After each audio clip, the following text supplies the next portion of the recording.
noite a todos. Depois de uma chuvinha agradável aí, todo mundo torcendo para chover, né? E como o meu telhado ficou pronto, eu entrei nas orações. Porque até então acho que eu estava meio que bloqueando a chuva de dourado, né? Estava tudo desselhado. Mas enfim, hoje é um assunto bem pessoal para cada um refletir o seu sentido de vida. Apesar do tema ser para a gente lembrar no todo, de uma maneira geral, quem está aqui sentado, quem segue a doutrina espírita, né? Entende que o sentido da nossa vida é o sentido do progresso, o sentido da felicidade, o sentido do crescimento, né? E nós estamos, mas o mais importante é cada um refletir sobre o seu sentido de vida. Cada um é cada um tem uma experiência, cada um tem uma vivência, e as experiências e o nosso entendimento da nossa vida, ele acompanha a nossa evolução espiritual ou nossa evolução moral, de uma maneira geral, né? Então, eu estava pensando no sentido da vida e lembrei, e apareceu no meio das coisas que eu estava olhando, Viver, de Gonzaguinha. Então vamos começar pensando, a gente tem dificuldades, nós estamos num planeta que aqui é da doutrina, a gente sempre estuda e é sempre bem bom a gente lembrar. Provas e expiações, meio complicadinho, numa escala, estamos lá no comecinho desse entendimento, mas estamos caminhando, estamos na escada, né, para a gente estar subindo, né, para a nossa felicidade. Então, o entendimento da doutrina, ele é individual, ele é pessoal, né? Então, Gonzaguinha, de uma maneira bem... Porque Deus se manifesta através dos homens, né? Onde a gente pode ver Deus?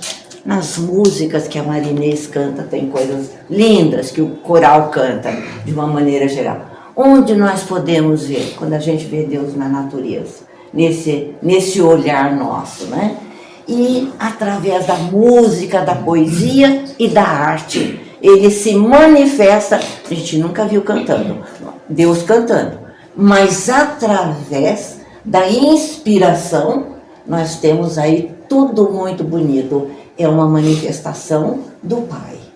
E a gente hoje, cada um vai glorificar, vai agradecer por ter ganho o melhor presente que nós poderíamos ganhar, que é a nossa vida. Então, a nossa vida, ela foi dada por Deus, né? Esse Pai misericordioso, amoroso, né? Que nos trata de uma maneira, nos considera dessa maneira amorosa e misericordiosa. Apesar da gente ser rebelde, o que são... Como nós somos classificados dentro do livro dos Espíritos, dentro da classificação, que estado nós estamos? Nós ainda somos imperfeitos, e tem uma palavrinha que eu lembro muito: imperfeitos, com dificuldades, ainda muito ligados às coisas materiais, mas teimosos.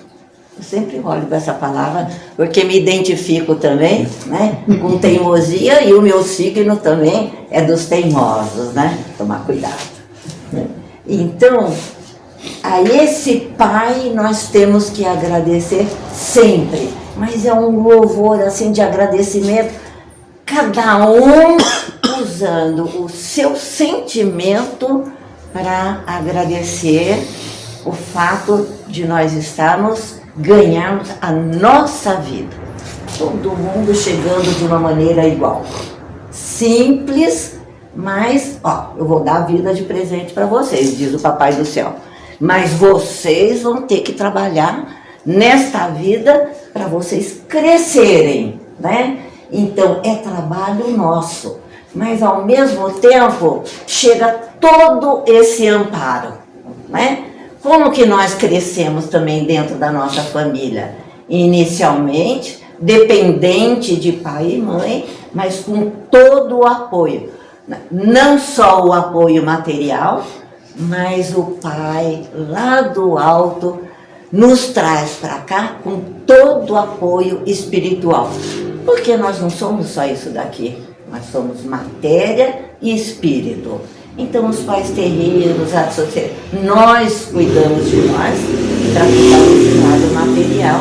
Podemos até interferir, né, nessa relação no lado espiritual, mas lá de cima chega todo o apoio. O nosso anjo da guarda, os nossos protetores, a sintonia com os que estão preocupados, os que foram e têm uma relação afetiva conosco. Olha que rede de apoio que a gente tem aqui. De todos os lados, apoio material e apoio espiritual.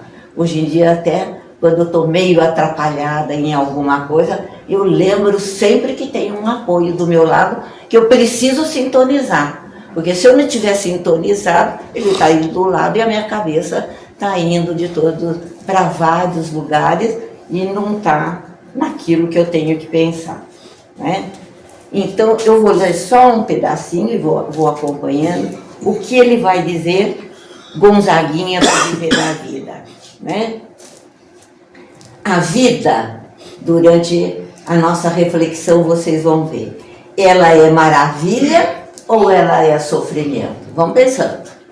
Para vocês, ela é alegria ou ela é lamento? O que é, meu irmão?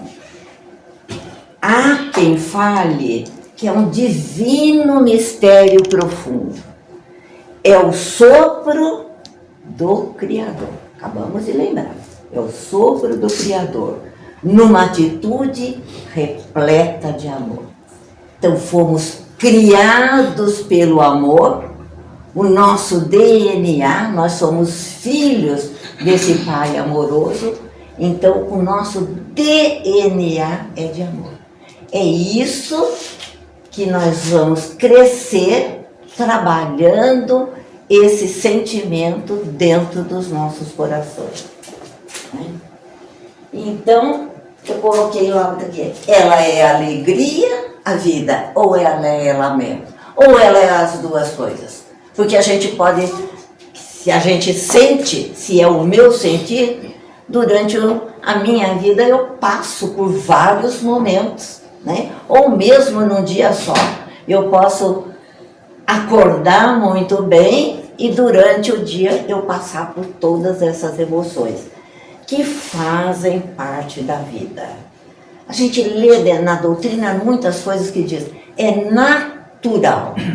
Eu estou me acostumando com essa palavra natural e eu quero que vocês comecem também a trabalhar que tudo que acontece na nossa vida, né, o jeito que eu tenho que sentir, são as consequências com naturalidade. Não é assim que eu sinto, mas que eu trabalho para que eu sinta dessa maneira. Por quê? Porque a gente ainda nesse caminhar passa por muitas dificuldades de aprendizagem, de educação. Nessa passagem de crescimento, a gente acerta e a gente se confunde, a gente erra. No meio dessa confusão, dessa dor, né, desse sofrimento, aí o que é natural a gente passar por isso daí, porque fomos nós mesmos que na nossa vivência a gente acabou provocando essas dificuldades. Então não é o pai que está castigando o filho que não está fazendo tão certinho. Somos nós que naturalmente na nossa vivência vamos escorregando, caindo, levantando, machucando, começando novamente, às vezes mais desanimados, né? Olha a corrente que nos protege em qualquer um desses movimentos. Hoje meu auxiliar está aqui, olha para lá, está aqui me ajudando, né? E a vida? Então, o que é que ela é? Eu posso sentir, eu posso viver de uma maneira recolhida. Ai, está tudo tão difícil, esse mundo em transição, é guerra de um lado, é dificuldade do outro. A gente pega o celular, é filho que tem problema com o pai, é pai que tem problema com o filho, graves, não são problemas simples. Então, às vezes, né, a gente com medo de tudo isso que a gente está vivendo, que dá uma insegurança e dá um medo, às vezes a gente se encolhe. Não vou fazer tal coisa porque eu tenho medo danado, não vai dar certo e eu vou passar fome e vai acontecer isso. Então a tendência da gente, o que não é bom, né? Porque toda vez que a gente se fecha para a gente não passar por uma dificuldade, para não passar porque eu estou com medo, o que vai acontecer comigo? Eu estou deixando de ter oportunidade, porque quando eu paro, eu paraliso, é como se os meus sentimentos vão ficando enferrujados, parados. Nós nascemos, nós fomos criados para florescer, para crescer, igual uma árvore, né? A árvore está ali, foi colocada a sementinha, o pai criou a natureza. Qual é a função? Qual é o sentido daquela árvore?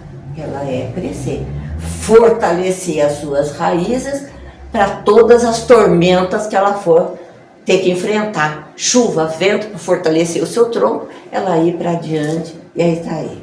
Imagine se a árvore se encolhe na hora que chove. Não, ela precisa de tudo isso. Então esse encolhimento do medo, a gente tem sim que procurar o quê? A gente tem que procurar se abrir, se soltar, porque fomos criados, então, para florescer. Olha, então, nós poderíamos encarar dessa maneira recolhida, que não é a melhor escolha, né? Mas a gente tem que a gente tem que entregar. Para quê? Para a gente vivenciar alegrias e não ficar tão fechado. A gente se fecha, dá um vazio existencial. Está faltando alguma coisa, não é? Então, tristezas e alegrias são naturais da nossa vida. Mas a doutrina vai chegar para a gente não fala que ela é consoladora? Então ela chega para nos acolher, para nos consolar. Você vai continuar levantando, caindo, mas eu estou aqui para dar um consolo, para aliviar um pouco os sofrimentos pelas quais a gente passa, né? Deus nos fez para brotar e florescer. Só que Ele deu uma outra coisa para a gente poder crescer, né? Vocês têm todas as condições para escalar essa escada, para vocês chegarem a ser espíritos melhores. Mas Ele deu também de presente para a gente o livre-arbítrio. É uma delícia e é meio complicadinho ao mesmo tempo. Porque se eu tenho liberdade de escolher, e sou teimosa, e sou imperfeita, o que está acontecendo aí? Não é? Eu tenho livre-arbítrio, e que vai me dar uma opção.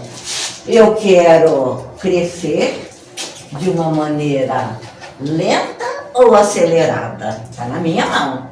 O Pai deu essa possibilidade para eu fazer as escolhas.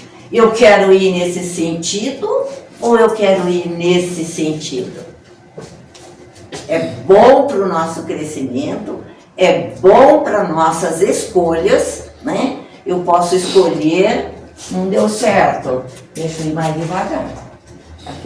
A escolha que eu estou usando. Ou eu estou lento demais para dar sentido à minha vida. Estou muito acomodada. Ou eu estou com medo de muita coisa. Então o sentido da vida, vivenciar não é tão fácil, né? mais a gente tem todas essas informações da doutrina que vem nos consolar nessa nossa caminhada. Não é? Sempre lembrando que de todas as dificuldades que nós estamos passando, diante de todos esses vícios, não é? E todas as qualidades que nós temos, vem tudo do Pai que nos deu. Em essência, nós estamos ligados a esse Pai. Não é? Por um dia, o que acontecer quando a gente fala assim, que a gente vai caminhar para ser uno, para estar junto com Ele, para entender esse Pai. Ele nos entende, mas nós temos dificuldade de entender tudo isso daí, né? Às vezes a gente não entende algumas coisas até pelo estágio que a gente está ainda, né? A gente não cansa de ouvir amar a Deus sobre todas as coisas, Jesus nos dizendo como eu vos amei. Nós nos amamos ainda como Jesus. Nós estamos aprendendo a amar como Jesus nos amou. Né? Sequência, não. Já foi? Estou bobeando. No seguinte, a gente vai ver. Para abreviar, porque eu não sei usar muito computador, se eu ponho o ponto ali na doutrina espírita, pula, muda tudo. Então, Cláudia perguntou para mim, o que é esse DE? Deixa esse DE que é doutrina espírita. Então põe o ponto. Não, se você pular, vai atrapalhar tudo que eu fiz aqui. Então, essa é um dente de leite fazendo computação. Maior o seu esforço. Né? A doutrina espírita consoladora nos ajuda a mudar. A mudar o quê? O nosso olhar. A maneira com que eu estou olhando. Sempre lembrando que é no sentido figurado. Esse meu olhar tem que ser um olhar, agora eu estou propondo, um olhar orientado, não é?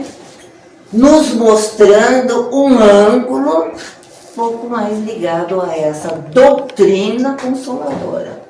Se eu tenho um olhar muito material, só para as coisas materiais, eu estou preocupada de ter uma casa melhor, e ter isso, ter um carro, ter isso, é porque o meu olhar está focado só no lado material. Não é? E depois que eu consigo algumas coisas, aquilo lá acaba não tendo tanta importância.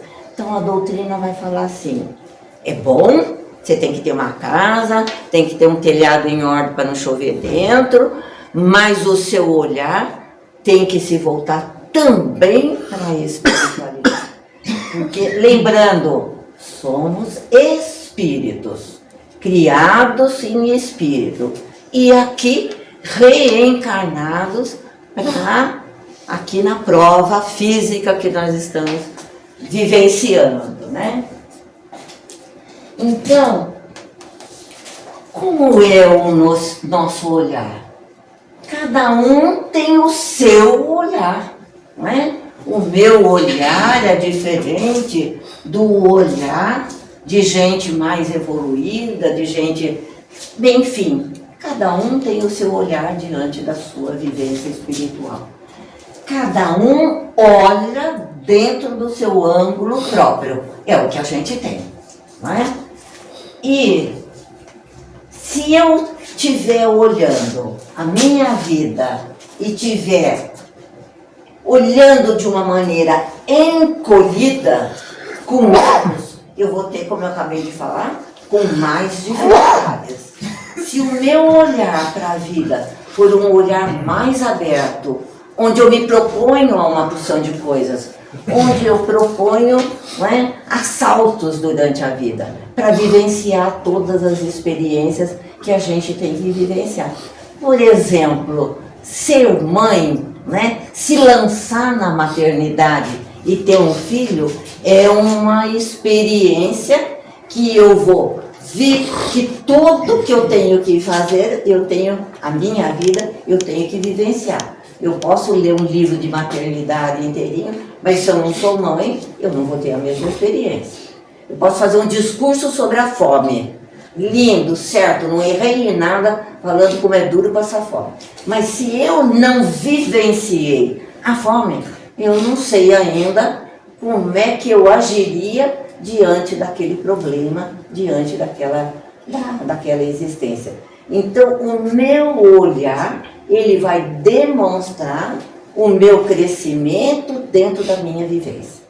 É só vivendo a nossa vida é que a gente pode entender que sentido eu vou dar para isso daí. Porque a minha experiência vai somar com a outra experiência. Bom, a gente já traz experiência de muitas vidas anteriores, né? Nós estamos aqui já com boas experiências vivenciadas do outro lado. Coisas que a gente não concorda, coisas que a gente tem vontade de fazer, mas não faz, porque a gente aprende, porque o nosso olhar está entendendo, quando eu digo olhar, nossa maneira de ver o mundo, a minha consciência está vendo de uma outra maneira. Então, é a mudança desse olhar, não é? É que vai fazer e com que eu devagarinho vou deixando então os meus medos de lado e me lanço nessa vivência para o meu crescimento. Por quê? Porque eu estou aqui na vida aprendendo. Bom, além da gente estar aprendendo o que a gente não fez certo na outra, o que a gente não fez certo ainda aqui, porque a aprendizagem não chegou ainda, eu estou aqui para aprendendo a não ser ciumenta. Bom, devo trazer essa complicação firme da outra. Mas eu continuo ciumenta, então é alguma coisa que mexeu muito nas minhas vivências anteriores. Como é que eu posso sair daqui? Se eu não trabalhei isso, não me lancei, não tive um olhar sobre a minha vivência para corrigir isso daí, eu posso sair do mesmo jeito que eu cheguei. Posso sair melhor daqui, porque eu comecei a entender, dentro dessa orientação da doutrina, que eu tenho que mudar essa maneira de ser minha, egoísta, né?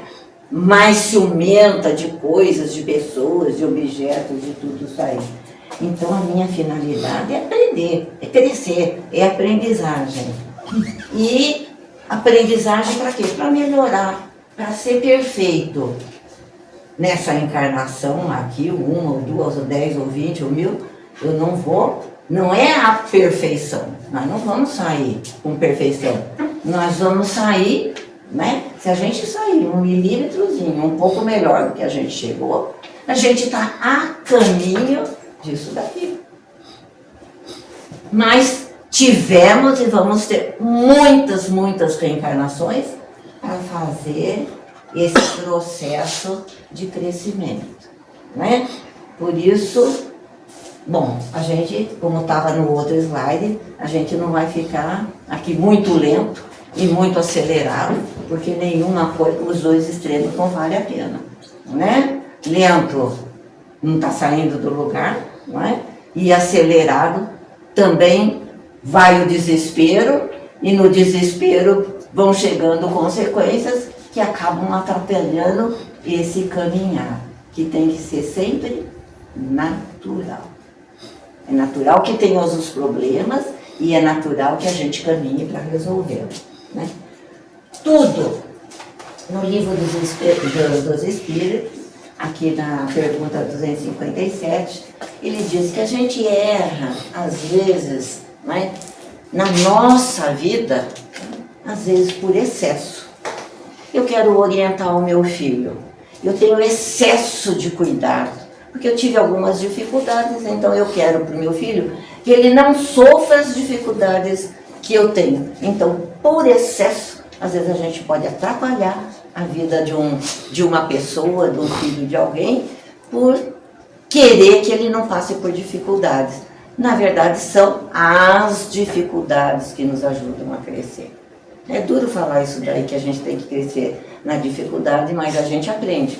Porque se hoje a gente enfrenta alguma e já enfrentou ali, na mesma encarnação, a gente vê. Se eu venci, eu tenho condições de vencer novamente. É só eu esforçar muito mais, um pouco mais. Às vezes eu tenho um problema que algumas pessoas têm e eu não estou conseguindo resolver por excesso de medo, né? O que acontece? Eu posso olhar. Se os outros conseguiram, por que eu tenho que sair desse excesso de cuidado, né? E também a escassez também não dá certo, nem de um lado nem do outro. Se eu também não estou nem aí e não batalho para eu resolver isso daí, também não vai dar certo. Vai? Quando a gente muda o nosso olhar, até agora um olhar que está nos nossos livros, né? Que está aqui dentro da doutrina. Quando Jesus diz para nós, né? Sempre lembrando agora da história do olhar. Quando Jesus diz para nós, lá no sermão da montanha, sermão do monte, bem-aventurados os puros de coração, porque eles... que eu não olho direito, apontou onde não é. Eles verão a Deus. Quando, fazendo uma reflexão, quando veremos a Deus? Nesse sentido figurado, é ver Deus nas coisas no outro. Ver Deus na natureza. Eu olho para o meu irmão do jeito que Jesus olha para nós, sem ciúmes, inveja, rancor. Eu olho desse jeito. Então, é o primeiro olhar que nós temos que ter. É sempre olhar o outro com o olhar que Jesus no Sermão da Montanha disse para nós. Estava nos ensinando que a gente olhasse o nosso irmão com caridade, com benevolência, com indulgência. Um olhar amoroso. Olha como estão os nossos olhares.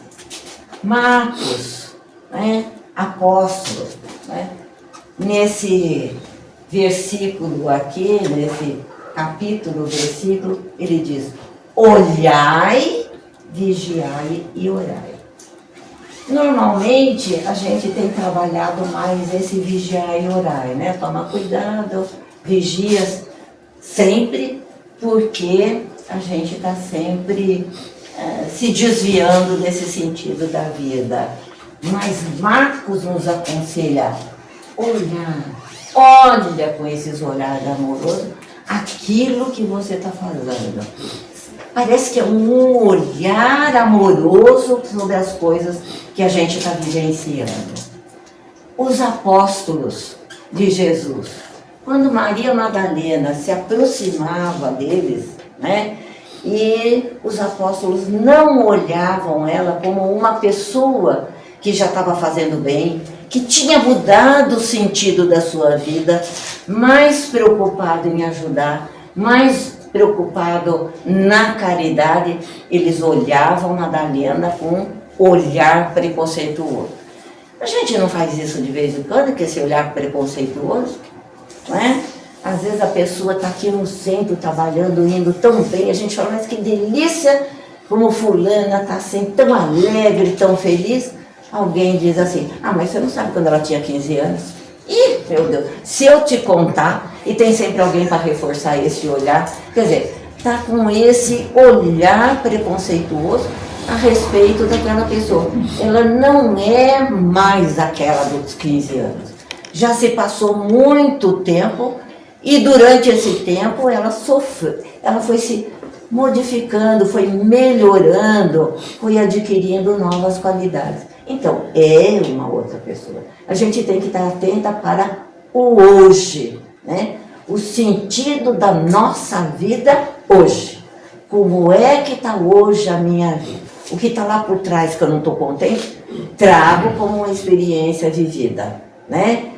Me preparando para quê? o meu futuro, as minhas outras encarnações, elas caminhem para um lado melhor. Porque o próprio Livro dos Espíritos mostra para a gente que quando a gente sair dessa transição complicada que a gente está vivendo, né, com tudo isso que vocês estão cansados de ver em celular, em televisão, que esse momento de transição é um momento assim da virada, então a gente sabe que vem coisas boas. Né? Existe, parece que, um pouco de paz, vislumbrando um pouco de paz. Não é fantasia, é porque essa paz ela pode começar agora, comigo, no meu sentido de vida. De que jeito? Pacificando a minha palavra, pacificando a minha maneira de ser, pacificando a minha maneira de sentir. Então a paz já começou.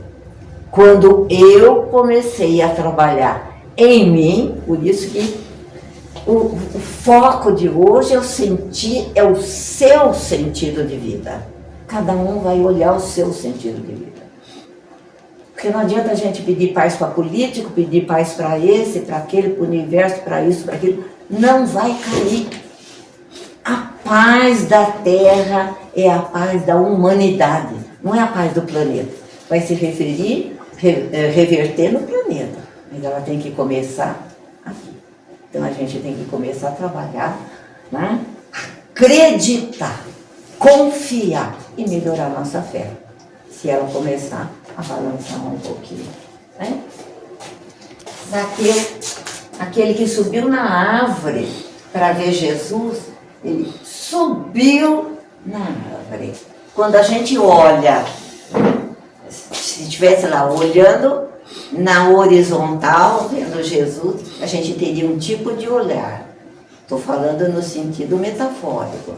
Quando você sobe, é o lado espiritual.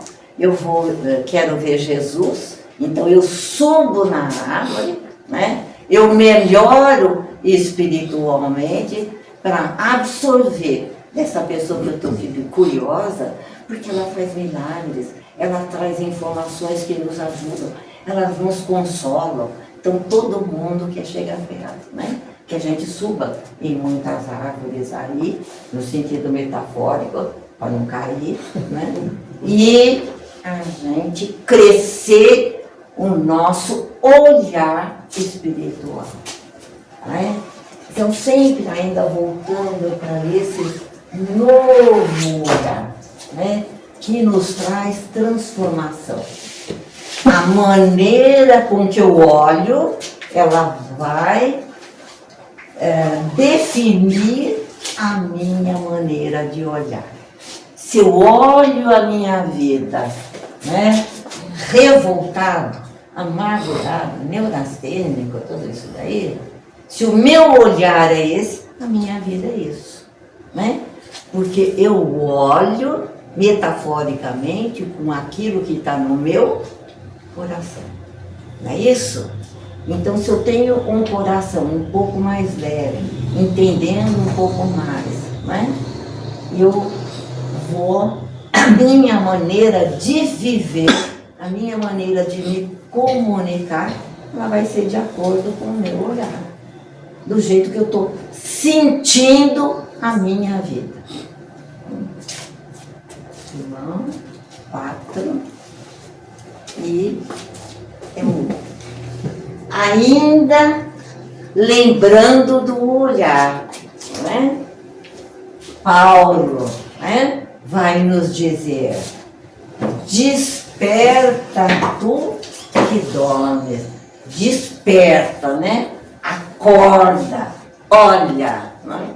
Tá dormindo, tá de olho fechado, desperta tu que dormes, né? Porque às vezes nós estamos dormindo, mergulhados, como ele diz, nos valores da vida material. Né? Passamos a vida todinha mergulhados só nas minhas preocupações. Né? E Paulo então pede, vamos refletir sobre isso daí, para a gente então despertar. também, olha como a doutrina é consoladora, chegando todas essas informações. Presta atenção, olha dentro de você e veja como é, o que é que você está sentindo, de que maneira você está sentindo. Emmanuel manda a gente comprar um despertador, para acordar toda hora, né? Tem celular aí que marca de tanto em tanto, então aí a gente tem que acordar. E essa mensagem aqui está no livro Bom Nosso, é necessário acordar. E os itens mais importantes que estão dentro dessa mensagem, qual é o sentido da minha vida? É bom vocês estudarem isso daqui, que vai cair no Enem quando vocês chegarem lá no céu. Vocês vão ter que responder isso na hora que sair daqui e for. Qual é o sentido da vida? Da minha vida?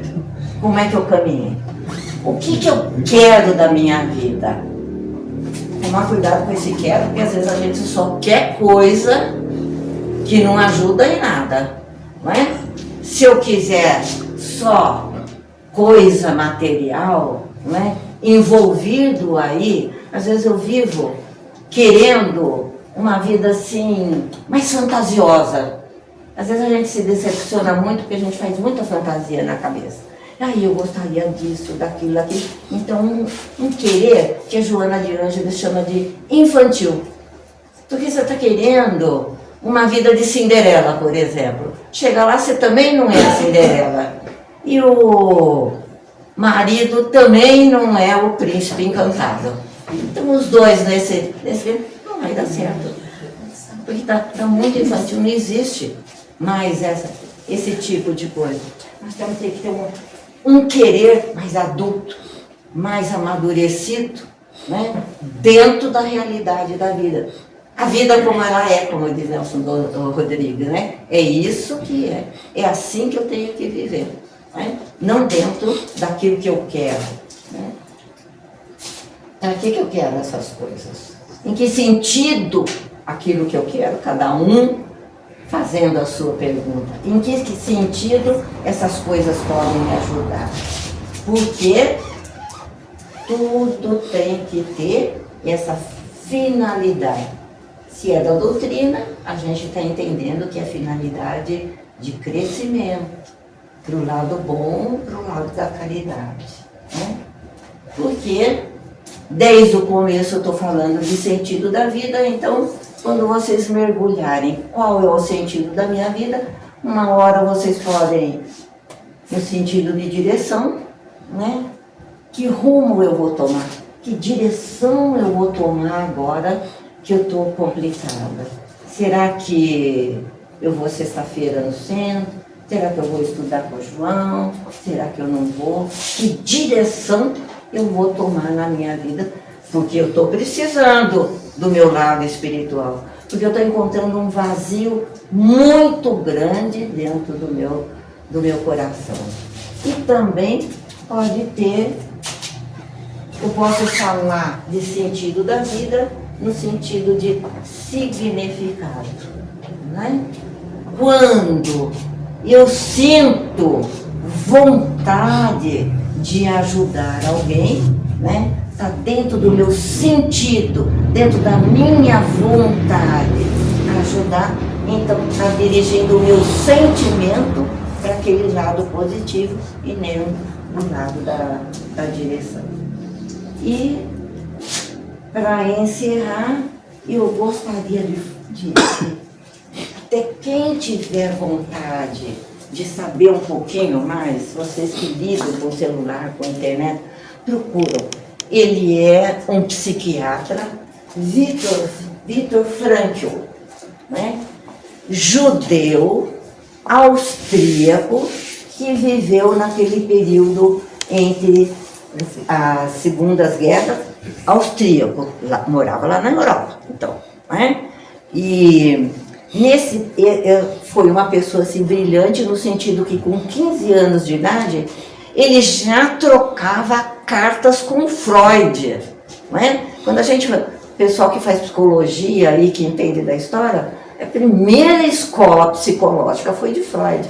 Aí Freud tocando carta e estimulando ele com 15 anos de idade, né?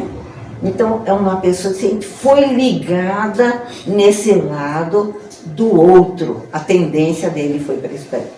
Foi preso, ficou 3 anos, quase 4 anos em campo de concentração.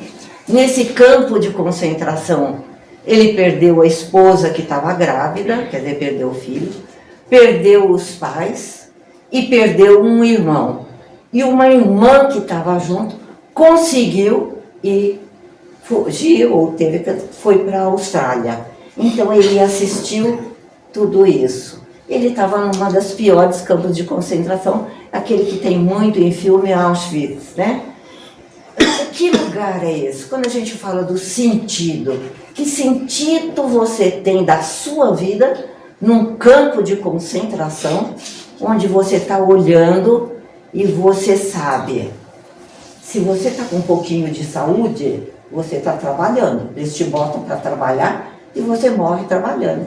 Se você ganha para trabalhar um pãozinho e você trabalha a exaustão. Então, ou você vai para esse lado do trabalho, ou você, olha para você está muito magrinha, tá não sei o quê, então vai lá para aqueles, não sei como é que fala, de extermínio. Câmara de gás. Câmara de gás, aqueles campos de extermínio mesmo. Então a pessoa sabe quando está lá dentro o que vai acontecer com ela. E o que Victor fazia? Ele entrava em contato com as pessoas, ele tinha uma coisa dentro dele, psicólogo, psiquiatra, que a esperança do olhar dele fora do lugar físico que ele estava, lhe dava esperança dele entender aquele momento.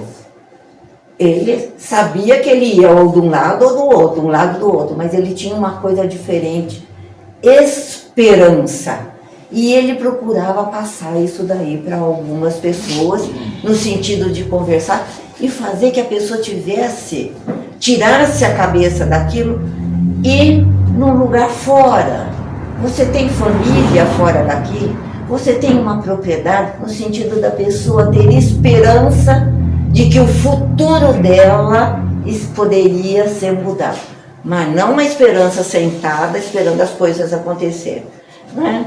Porque é esperançar do Paulo Freire, é se movimentar para que as coisas aconteçam, né? Então, ele fazia um trabalho muito grande, porque tinha suicídio no campo de concentração. Quem estava desesperado ou se atirava nas cercas, né? Aquelas cercas, ou iam para as cercas, ou elas pegavam um pedaço de pano e suicidavam. Porque estavam desesperançadas, não viam nada. É difícil você estar numa situação que parece assim, que não tem saída. E Frankl conseguiu, ele conseguiu, nesse campo, foi libertado pelos americanos quando chegaram ali, né? Foi libertado quase no final da guerra, né? Porque a Alemanha estava perdendo a guerra. Mas ele depois fundou uma escola de psicoterapia que chama logoterapia. Logo, né? O João até trabalhou essa palavrinha outro dia, que ela tem muitos significados, mas aqui, nesse caso, o significado dela é sentido. Então, o livro que tem, vocês podem dar uma chegadinha na internet, é a busca de sentido. E ele tinha uma coisa boa. No livro, a palavra-chave era esperança, porque ele lidava também com o seu lado espiritual. Então, quando o seu material não vê saída para você resolver, porque você ou morre, não é? E você trabalha a sua esperança espiritual. Não era assim que o pessoal em Roma, na hora que eles estavam, o leão estava vindo, não vai dar a volta porque sou eu, né? Você já não estava mais ali, a sua preocupação já não era mais com aquilo. Eles já estavam do lado do espiritual. Então Frankl trabalhava nas pessoas essa esperança, mas lidando do lado espiritual. Não que o milagre fosse acontecer, né? Então nós adquirimos com coragem moral para trabalhar os instintos naturais da nossa existência. A gente não tem campo de concentração, mas às vezes a gente se encontra em algumas situações sem saúde, saída, não tendo saída. Vamos lembrar da espiritualidade, que nós somos espíritos imortais. Não resolveu nessa encarnação, está tudo complicado, morri complicado, mas não vou passar isso daí a vida inteira. Isso passa. Eu vou trabalhar em outras encarnações aquilo que eu não resolvi aquilo. Então a gente tem que procurar essa esperança e não se desesperar. Pelo menos, deixa eu falar de alguma alegria. Minha equipe já está chegando aí. Minha rede de apoio, falando em rede de apoio, ela já está ali olhando para mim, né? Então eu quero dizer para vocês que a alegria existe, mas não é uma alegria a gente está aqui. Não é? O Silvio não é uma alegria aí na porta, ele está ganhando de mim. Na hora que eu vou beijar, ele já beijou 10 vezes. Né? Ele passa na minha frente, ele está chegando aqui, eu não sei o que eu vou fazer. Eu boto ele para frente para eu ir ficar lá atrás. Com verdadeira alegria, felicidade. Uma que eu tenho que dizer para vocês que esse daqui é aluno raiz. Aquele que olha para a professora e é raiz, deixa lá, como diz meu filho, é raiz, né? Então, a gente não tem momentos de felicidade. Bom, nasce o filho da gente, nasce o neto pede dinheiro para a avó porque precisa da leiteira e a avó dá. A gente não tem momentos, quando o filho diz que está frequentando um lugar que ele pode melhorar espiritualmente, a gente não pode deixar de viver e valorizar esses momentos. Paulo vai dizer para a gente numa mensagem. O que eu estou dizendo aqui, que alegria a gente aprende. Neném nasce chorando, não nasce dando risada, não sei hoje, né? Nasce chorando, mas aprende a se alegrar. Então a doutrina diz que a alegria é uma aprendizagem. E Paulo diz, ali no momento, aprendi a contentar-me, a alegrar-me. Faz parte da nossa aprendizagem a gente encontrar momentos alegres. Quer dizer, está todo mundo triste, vai ter um lá. Ah, mas vai chover. Ah, mas não sei o quê. Então, cultivar isso aqui. E vou pedir aqui para a minha rede de apoio entrar, porque ela é a minha sustentação da palestra. O fecho vai ser com os meninos aqui. Vem cá, meus queridos. A rede de apoio nossa é espiritual, é material, é a nossa família. Olha, minha rede de apoio, eu era maior que eles, agora eles estão assim, bom, mas continuam me apoiando, né? Ná e Luquinha. São duas pessoas maravilhosas que não cansaram de pedir desculpa para mim, porque fizeram tudo na última hora. Isso. Olha, minha rede de apoio.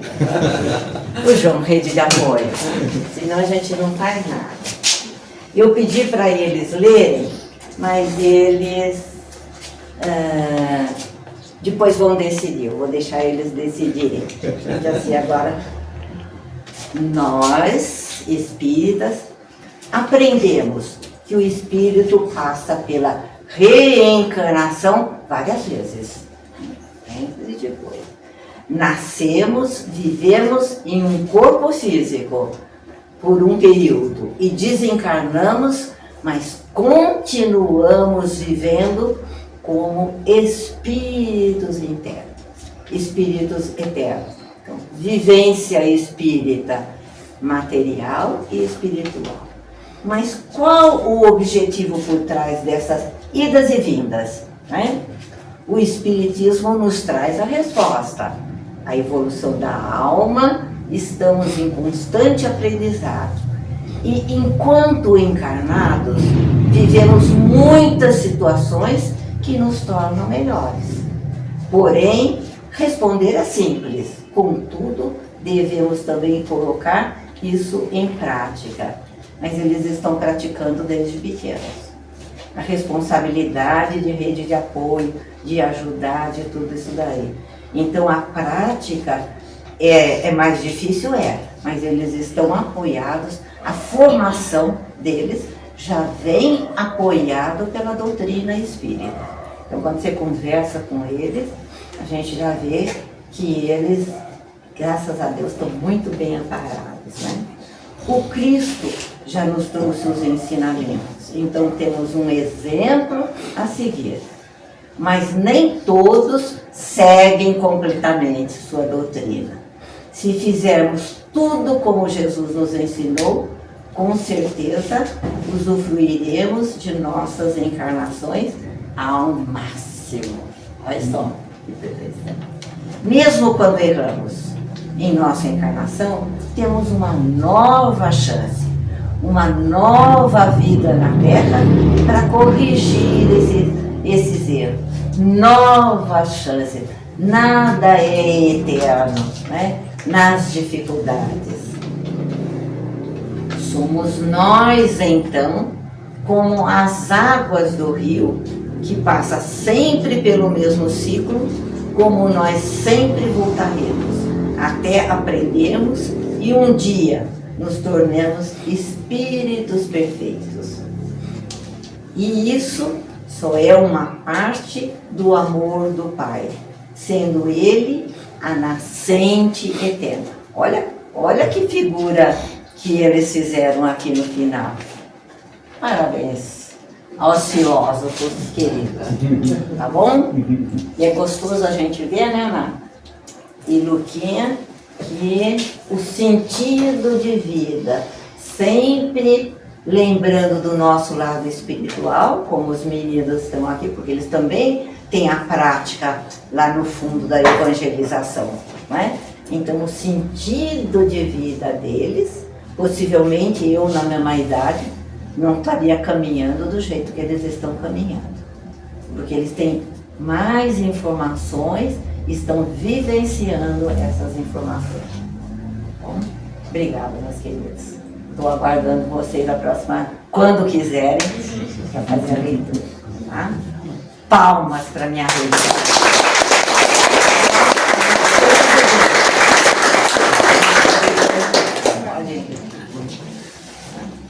Então, meus queridos, espero que tenha sobrado para cada um uma reflexão profunda, cada um fazendo a análise da sua e não da do outro, né? Porque nós precisamos mesmo fazer muita reflexão por esse valor enorme, né? Que é a nossa vida. O valor da nossa vida, que a gente possa valorizar mais. Para valorizar, eu tenho que usar um pouco a doutrina, né? Caminhado diante com isso. Muito obrigado para todos.